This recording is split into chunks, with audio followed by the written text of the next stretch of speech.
오늘은 천사의 얼굴과 같이라는 제목으로 하나님의 말씀을 증거하겠습니다. 한번 옆에 계신 분들을 한번 극히 쳐다봐 주십시오. 극히 쳐다보라고 했습니다. 자, 천사의 얼굴 같으십니까? 대답이 시원치 않으신 분들이 있어요. 우리 명원식 장로님 명현덕 권사님 얼굴을 보시면서 천사의 얼굴 같으십니까? 물었는데 대답이 없으셔. 천사의 얼굴 같으시죠? 네. 나태주 시인의 우리가 많이 알려진 유명한 시가 있는데요. 자세히 보아야 예쁘다. 오래 보아야 사랑스럽다. 너도 그렇다. 참 좋지요? 제목이 뭘까요? 풀꽃입니다. 그러니까 풀꽃은 보잘것이 없잖아요. 그냥 아무렇게나 핀 풀꽃이 뭐가 볼 것이 있겠습니까? 그런데 그 풀떼기 하나도 자세히 보고 오래 보면 참 그 안에 있는 아름다움을 볼 수 있다고. 사람도 마찬가지죠. 어떤 사람이든 참 그 안의 속을 우리가 쉽게 들여다볼 수는 없습니다. 자세히 보고 오래 보고 다시 보고 할 때 정말 사람의 그 진정한 아름다움을 우리가 발견하게 되는 거죠. 참 귀한 말이긴 한데 저는 어느 날 이 시를 가만히 곱씹어 읽다가 저의 어떤 외적인 겉모양이 아니라 저의 믿음의 삶에 좀 다른 방식으로 적용해 보고 싶은 생각이 들었던 적이 있습니다. 그래서 저는 이렇게 생각했습니다. 자세히 보아야 예쁘고 오래 보아야 사랑스러운 사람이 되고 싶지 않다. 그냥 딱 보면 저를 보기만 하면 참 기분이 좋고 마음이 편해지는 그런 사람이 되었으면 좋겠다. 이런 생각을 했습니다. 누군가 저의 믿음이 가지고 있는 아름다움을 이해하기 위해서 고민하고 고생해야만 저의 믿음의 아름다움이 겨우겨우 보이는 사람이 되고 싶지 않다라는 생각입니다. 그러니까 저는 믿음이 희미한 사람이 되고 싶지 않습니다. 자세히 뚫어지기 봐야 겨우 보이는 믿음의 사람 되고 싶지 않습니다. 저의 믿음의 모습에 대해서 한번 적용을 해본 겁니다. 왜냐하면 참된 믿음이라고 하는 것은요, 분명하게 드러나게 되는 것이기 때문에 그렇습니다. 참된 믿음은 아무리 감추려고 해도 빛나는 것이기 때문입니다. 예수님께서 성도 안에 있는 믿음의 삶에 대해서 마태복음 5장 말씀에 보면 소금과 빛으로 비유하셨습니다. 소금은 가만히 있어서 맛이 나고요. 진짜 소금이라면. 빛은 가만히 있어도 빛나게 되어 있습니다. 예수님이 이렇게 말씀하셨죠. 이와 같이 너희 빛이 사람 앞에 비치게 하여 그들로 너희 착한 행실을 보고 하늘에 계신 너희 아버지께 영광을 돌리게 하라. 빛은 비춰져야 된다라는 것입니다. 사실 오늘 저를 비롯한 교회와 성도의 삶 속에서 믿음이 분명하지 못하고 희미한 것이 문제입니다. 믿음은 보여지는 것인데 잘 보여지지 않는 그런 연약한 성도의 믿음의 삶이 하나님 보시기에는 그리 합당한 것이 아닙니다. 누가복음과 사도행전의 저자인 누가는 의사이자 역사가였습니다. 그는 가장 많은 자료를 살피고 또 다른 성경 저자들에 비해서 과학적이고 실증적인 역사가의 입장에서 복음서와 이 사도행전을 저술하였습니다. 그런데 그의 글을 보면 그의 그런 과학자적인 태도하고 어울리지 않아 보이는 몇 표현이 등장하는데요. 대표적으로 두 가지 표현이 등장하는데 그렇게 그의 과학자적인 실증적인 태도가 아닌 표현이 쓰여지는 이유는 그 표현에 담겨있는 굉장히 중요한 의미가 있기 때문에 그렇습니다. 전 누가는 그런 표현을 별로 좋아하지 않는 것처럼 보이는데 그런 식의 표현을 쓰는 거예요. 어떤 표현이냐? 첫 번째는 예수님께서 감람산에서 기도하실 때 천사가 와서 옆에서 돕더라. 이 과학자인 누가가 그런 말을 잘 안 하는 사람인데 그런 말을 하는 예수님이 간절히 기도하는 모습. 그리고 땀이 땅에 떨어져서 핏방울과 같이 되더라. 예수님의 간절히 기도하는 모습이 그냥 예사로워 보이지 않은 것을 누가는 목격담으로 들었어요. 주위 사람들이 그것을 본 것입니다. 그리고 그대로 그는 적어 넣은 것입니다. 그리고 두 번째 표현이 바로 오늘 본문 6장 15절 말씀인데요. 우리 한번 같이 읽어볼까요? 시작. 공회 중에 앉은 사람들이 다 스데반을 주목하여 보니 그 얼굴이 천사의 얼굴과 같더라. 천사의 얼굴과 같은데요. 누구의 눈에 그렇게 보였느냐? 공회 중에 앉은 사람들이 다 스데반을 주목하여 봤다는 거예요. 이 사람들은 스데반을 향하여서 좋은 기분으로 지금 앉아있는 게 아닙니다. 뭐 잘못한 거 꼬투리 하나 잡아가지고 죽이려고 앉아있는 거거든요. 그런데 그 사람들이 보기에도 스데반의 얼굴을 보니까 천사의 얼굴과 같았다라고 누가가 거기 있는 사람의 목격한 사람으로부터 그 이야기를 들은 것입니다. 그리고 그는 그런 표현을 여과 없이 거기에 적어 넣습니다. 기록해 넣습니다. 여러분, 왜 그렇게 한 건가요? 누가가 보기에 그 상황에 아주 특별한 그 일이 그 자리에 일어나고 있었던 것을 느꼈기 때문입니다. 왜 이 스데반을 대적하는 사람들이 보기에 정말 뭐 좋아 보일 게 하나도 없는 스데반을 보면서 그 얼굴을 보면서 천사의 얼굴과 같다라고 그들은 생각했을까요? 이유가 있습니다. 왜냐하면 그 누구가 보더라도 그 자리에 그 스데반이 그런 얼굴을 하고 있으면 안 되는 상황이었기 때문에 그렇습니다. 지금 그 상황이 결코 그럴 만한 상황이 아닙니다. 스데반은 지금 자기를 대적하는 사람들이 그를 해할 목적으로 공회에 끌고 들어와서 이제 꼬투리를 잡으려고 신문을 하는 그런 상황이었습니다. 정상적인 사람이라면 자기 목숨이 왔다 갔다 하는 그런 긴장된 상황에서 얼굴이 질려버리지 않겠습니까? 그런데 놀랍게도 그의 얼굴빛이 천사의 얼굴빛과 같이 되는 것을 거기 있는 자리에 앉아있는 모든 이들이 다 관찰했다는 것입니다. 그리고 누가는 거기에 굉장히 중요한 의미가 있다라고 우리에게 알려주고 있습니다. 어떤 의미일까요? 스데반의 안에 있는 믿음이 그렇게 보여지고 있는 것입니다. 저와 여러분 안에 뭐가 있나요? 예수님을 믿는 사람 안에는 뭐가 있나요? 예수님이 계십니다. 예수님은 세상의 빛이십니다. 빛은 그 어떤 어둠도 가릴 수가 없습니다.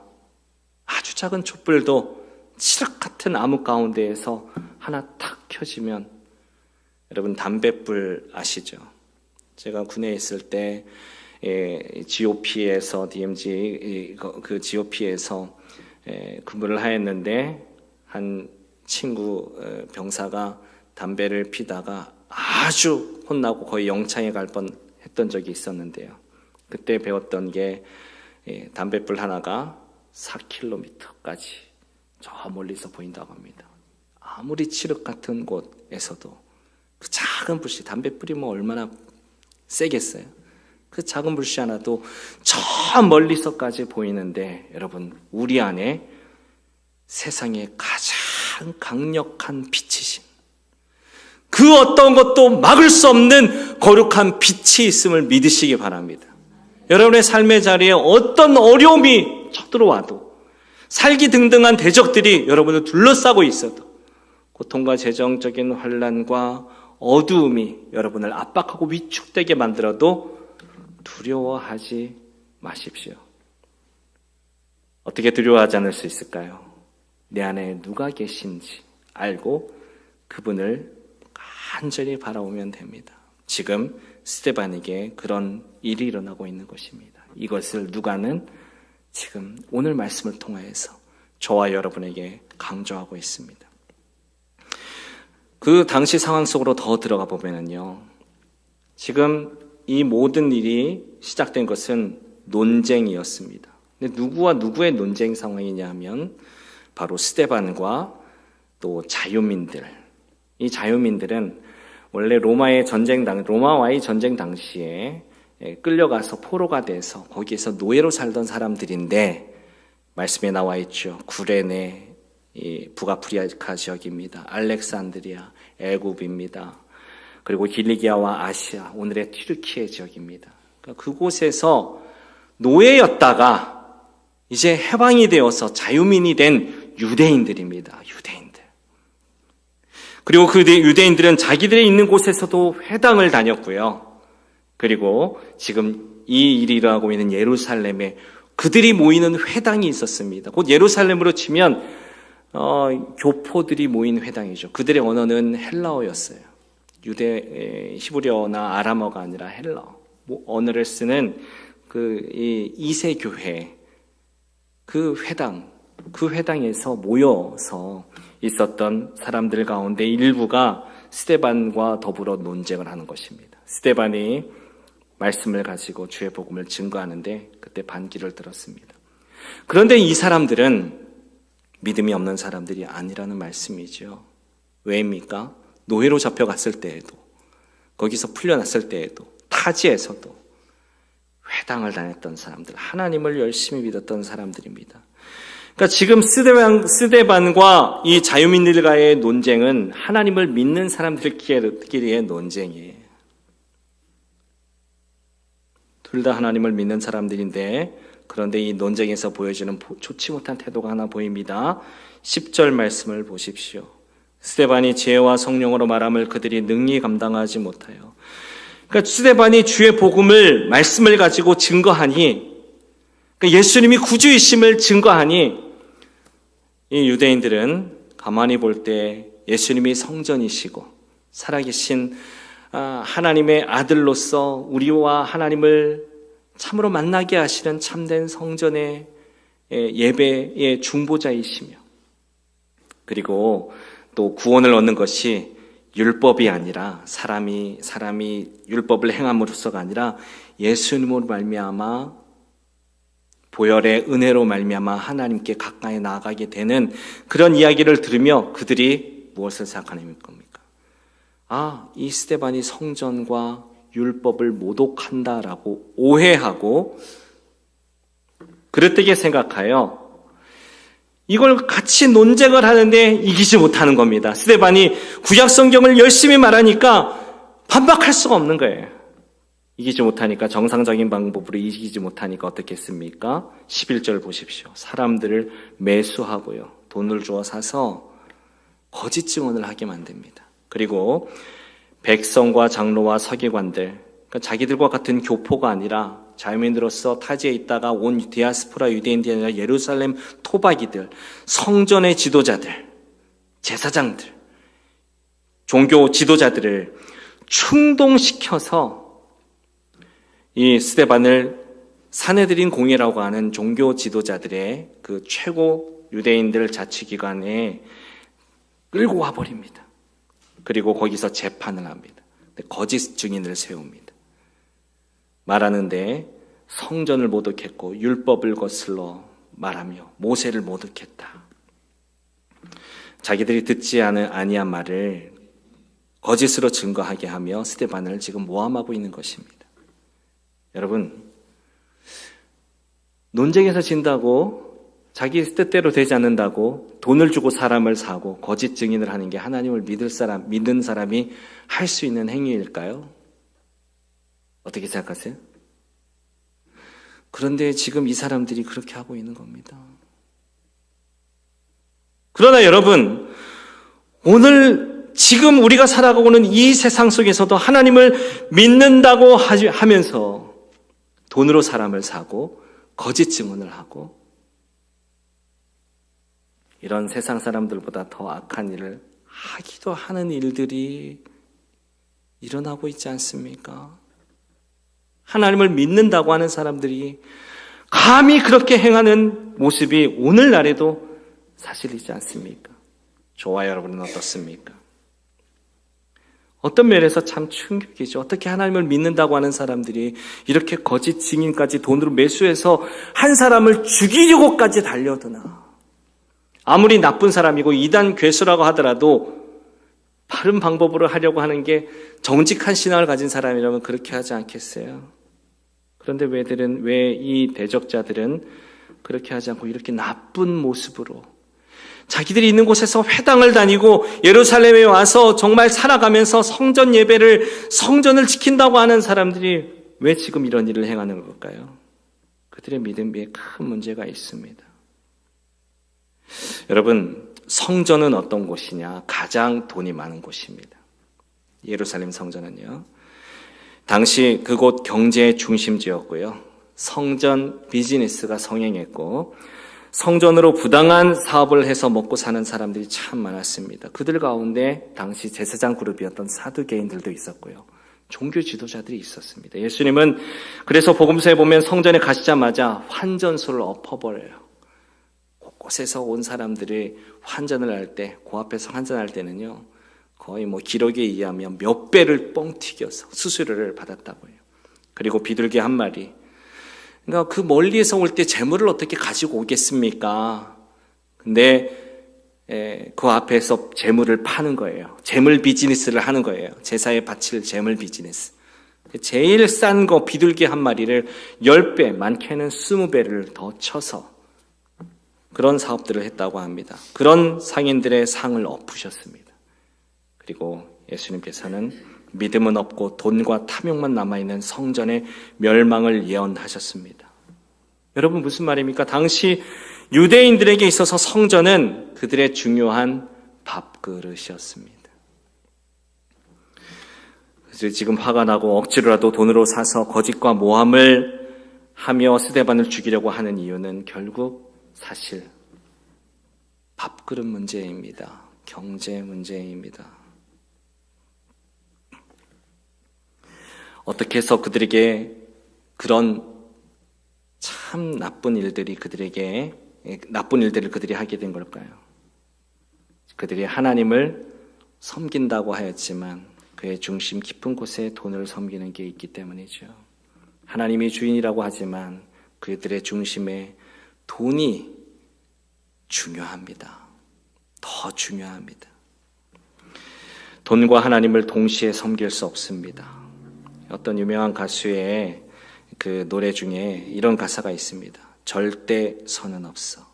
절대 악도 없어. 네 밥그릇 앞에, 내 밥그릇 앞에.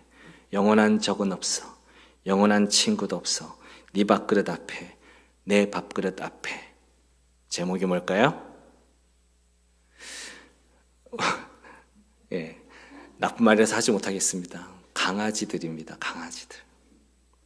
예, 좋은 말로 해서 강아지들. 이 가수는 좀 나쁜 말을 썼어요.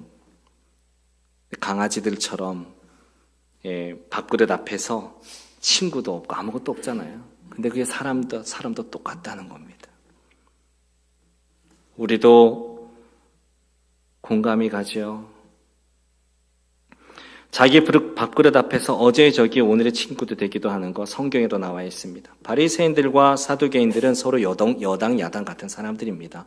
서로 싸우고 다투는 사람들인데 말씀에 의하면 예수님 십자가에서 죽으시는 그날 예수님을 죽이는 일에 서로 친구가 됩니다.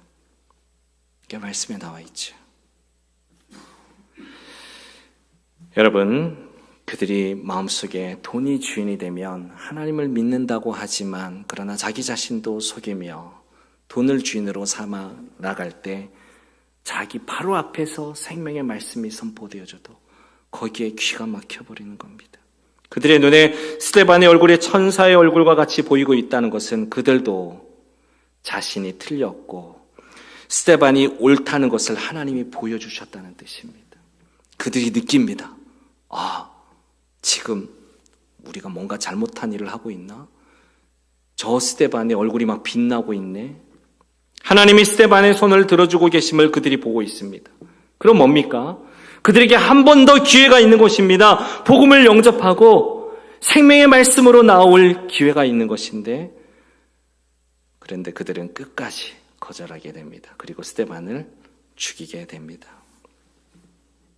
결국 자기 밥그릇 때문에 그들은 스데반의 입에서 나오는 복음의 고귀한 메시지를 듣고 소화해낼 수 있는 귀가 없어져 버린 거죠. 결국 그런데 그들의 삶이 어떻게 됐을까요? 성전은요, 주님 말씀하신 대로 주후 70년의 로마 장군 티투스에 의해서 돌 하나도 돌 위에 남지 않고 다 무너집니다. 그리고 나라도 무너지고 민족도 망하고 결국 그들은 자기 밥그릇도 잃고 다 잃어버린 사람들이 된 게 오늘 유대인들이지 않습니까? 사랑하는 여러분, 돈과 하나님을 동시에 섬길 수 없습니다. 사람에게 평생의 유혹이지요. 제가 전에 한번 간증한 적이 있습니다.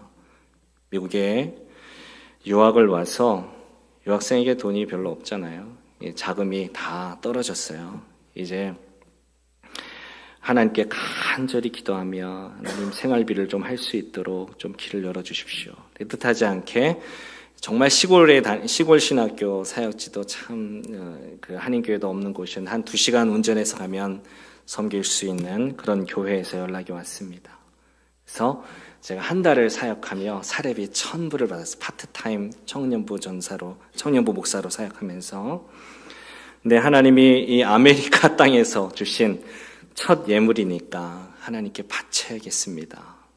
이 1,000불이라는 게 당시 저와 저희 가정에 있어서는 굉장히 큰 돈이었는데요. 그래도 첫 열매입니다. 주님 앞에 내가 여기서의 삶을 다 드리는 마음으로 드리겠습니다 하고 기도하고 결심을 하고 이제 주일 아침에 가족들과 함께 차를 타고 2시간 드라이브를 하고 가는데 미국 문화를 잘 모르니까 이 길을 가다가 막 오버스피드 레슨 속도 순간순간만 바뀌는데 저는 뭐 서울의 그 강변북로 올림픽대로 생각을 해가지고 그냥 크루즈를 놓고 가다 보니까 65마일이었던 곳에서 갑자기 45마일로 바뀔 때 제가 68마일 가고 있는 것을 타겟 함정을 파놓고 있던 경찰에게 이제 붙들려서 티켓을 끊었는데 버지니아에서는 여기도 마찬가지지만 20마일 이상 오버가 되면 이 난폭 운전으로 기소가 되어서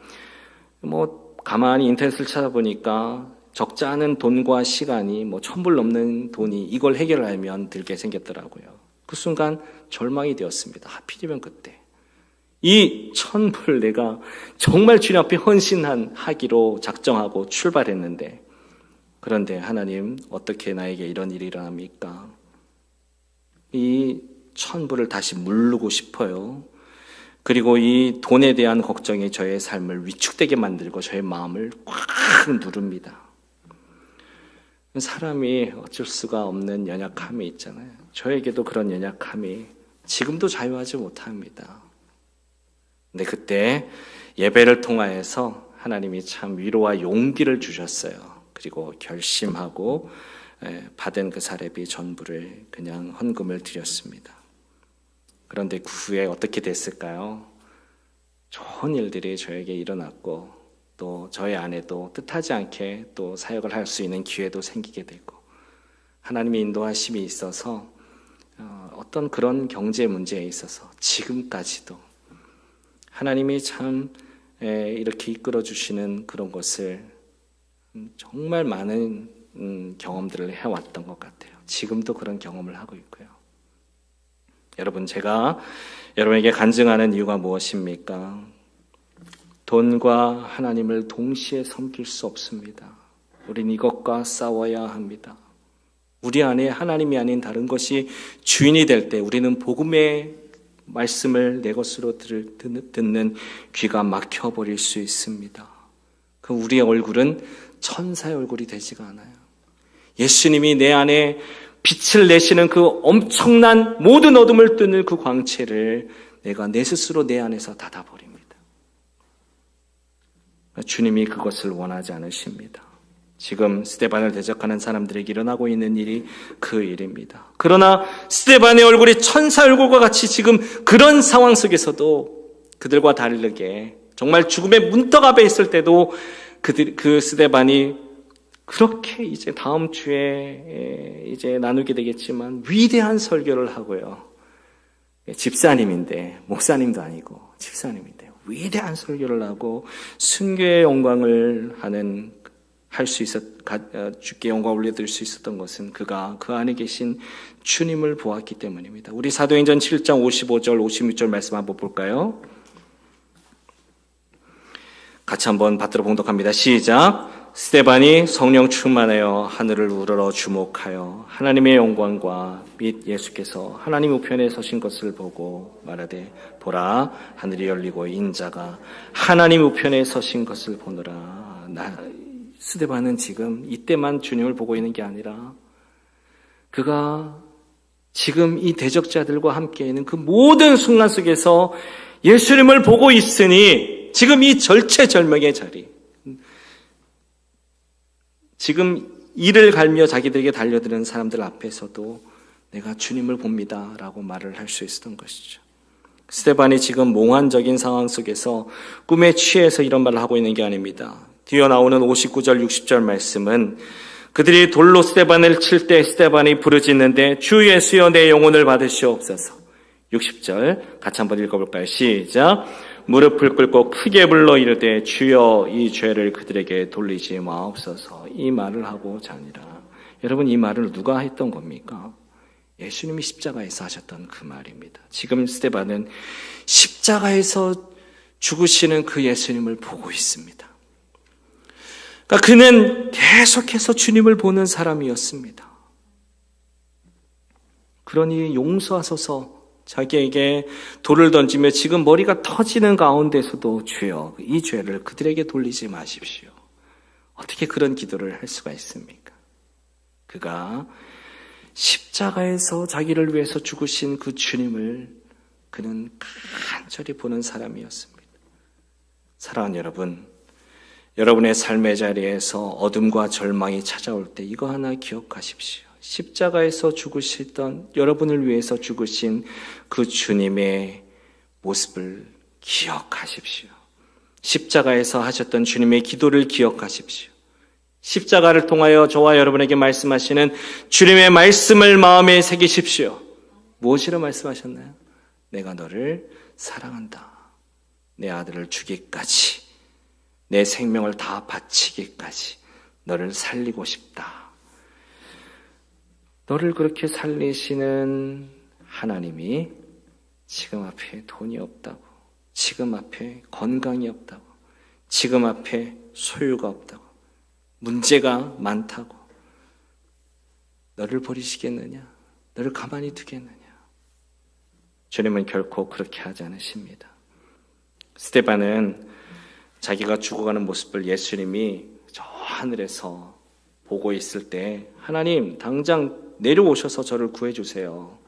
그렇게 기도하지 않았습니다. 용서의 기도를 주께 올려드립니다. 그렇게 할 수 있었던 것은 십자가에서 죽으신 주님을 그가 진정으로 만났기 때문입니다. 주님의 사랑을 맛보았기 때문입니다. 그래서 그는 정말 어둠 속에서도 환히 빛을 비추는 예수님의 빛을 비출 수 있는 사람으로 살았습니다. 여러분, 그래서 천사의 얼굴이 그 절체절명의 상황 가운데서 그 얼굴을 잃어버리지 않고 오히려 드러낼 수 있는 그 믿음을 보여줄 수 있는 사람이 됐습니다. 저와 여러분도 이와 같이 믿음을 보여줄 수 있는 주의 백성들이 되기를 간절히 바랍니다. 우리 미주 서보장로교회가 믿음이 희미한 교회가 아니라 믿음이 분명한 교회, 자세히 보아야, 오래 보아야 그 믿음이 보이는 그런 교회가 아니라 그냥 와보니까 그 빛이 빛나며 그 헌신과 사랑이 느껴지는 그런 하나님의 백성, 하나님의 자녀로 온전히 나아갈 수 있게 되기를 주의 이름으로 축복합니다.